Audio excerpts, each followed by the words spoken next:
Hi అండి, welcome to crazy recipes. నేను మీ మాదిరిని. ఇవాళ మన టేస్టీ రెసిపీ ఏంటంటే ఇన్స్టెంట్గా అప్పటికప్పుడు తయారు చేసుకునే వేడి వేడి పునుగులండి.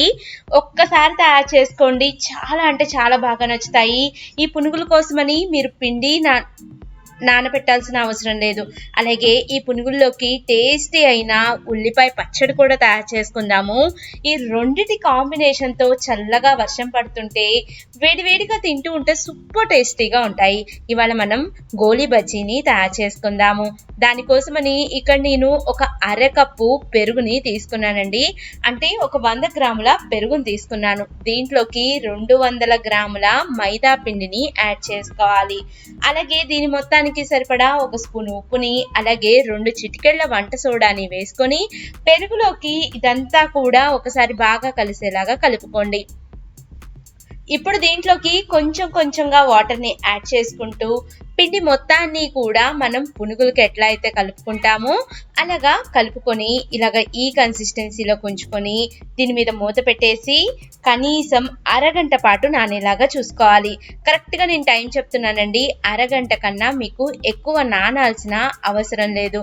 ఇలాగ పిండి నానేలోపు మనం దీంట్లోకి రుచికరమైన ఉల్లిపాయ పచ్చడిని తయారు చేసుకుందాము. ఈ పచ్చడిని తయారు చేసుకోవడానికి మనకి మెయిన్ కావాల్సింది ఉల్లిపాయలేనండి. ఇక్కడ మిక్సీ జార్ని తీసుకోండి, దాంట్లోకి 2 ఉల్లిపాయలని, అలాగే ఒక 10 వెల్లుల్లిపాయ రెబ్బల్ని కూడా వేసుకోండి. అలాగే ఈ ఉల్లిగడ్డల కారం టేస్టీగా ఉండటానికి కొన్ని ఇంగ్రీడియంట్స్ యాడ్ చేయాలండి. దాంట్లో చిటికెడు పసుపుని వేసుకోండి. అలాగే ఒక అర స్పూను కారాన్ని, ఉల్లిగడ్డల కారం సూపర్ టేస్టీగా ఉండాలంటే ఒక అర స్పూను కళ్ళుప్పుని వేసుకోండి. కళ్ళుప్పు వేయటం వల్ల ఏ కూరకైనా కూడా రుచి అనేది చాలా బాగా వస్తుందండి. అలాగే దీంట్లోకి పుల్లదనం కోసం ఇక్కడ నేను ఒక చిన్న టమోటాని, అలాగే ఒక చిన్న పచ్చిమిరపకాయని కూడా వేస్తున్నాను. ఈ ఉల్లిగడ్డల కారం ఇంకా టేస్టీగా ఉండటానికి లాస్ట్ అండ్ ఫైనల్ దీంట్లోకి ఒక అర స్పూను ధనియాల పొడిని, అలాగే అర స్పూను జీలకర్ర పొడిని వేసుకోవాలి. ఇదంతా కూడా మనకి ఇలాగా మెత్తగా పేస్ట్ లాగా తయారవ్వాలండి.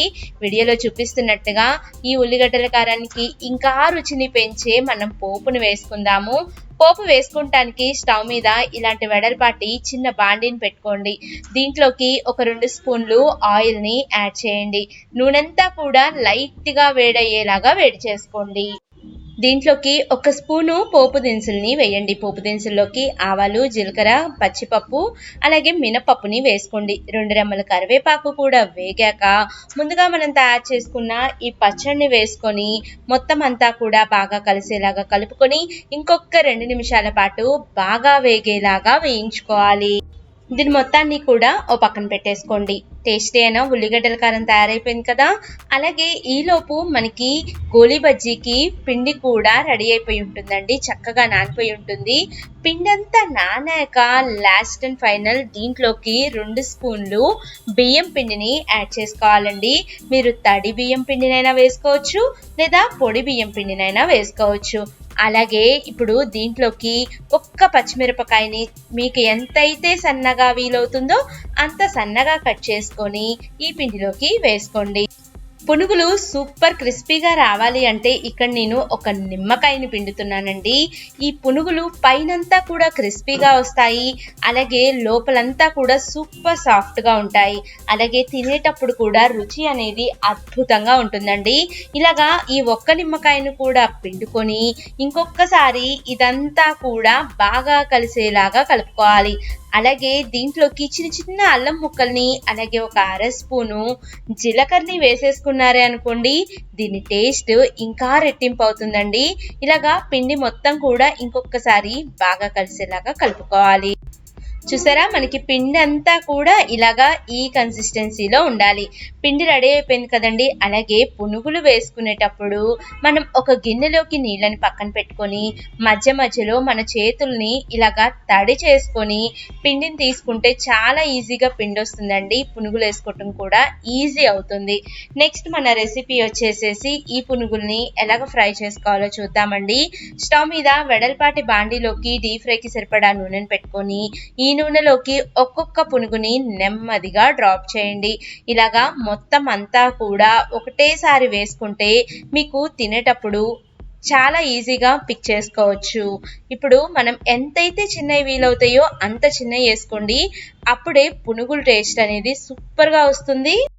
ఈ పునుగులన్నీ వేశాక వెంటనే కదపమాకండి. ఒక 2 నిమిషాల పాటు ఇలాగే వదిలేసేయండి. 2 నిమిషాల తర్వాత ఇలాగ అన్ని వైపులకి తిప్పుకుంటూ మంచి గోల్డెన్ కలర్ అయ్యేదాకా ఫ్రై చేసుకోండి. చూసారా అండి, అన్నీ కూడా మనకి ఒకటే సైజులో ఉన్నాయి.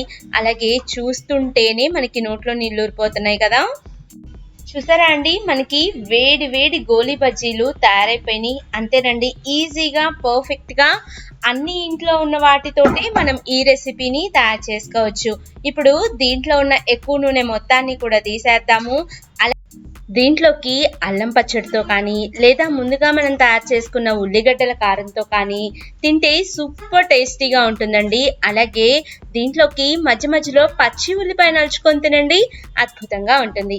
నా వీడియో మీకు నచ్చిందా అండి? అయితే ఒక చిన్న లైక్ చేయండి. మీ ఫ్రెండ్స్ తోటి ఫ్యామిలీ మెంబర్స్ తోటి కూడా షేర్ చేయండి. అలాగే ఇలాంటి మరిన్ని లేటెస్ట్ వీడియోస్ కోసం క్రేజీ రెసిపీస్ని సబ్స్క్రైబ్ చేయండి. Thank you for watching my video. Bye bye.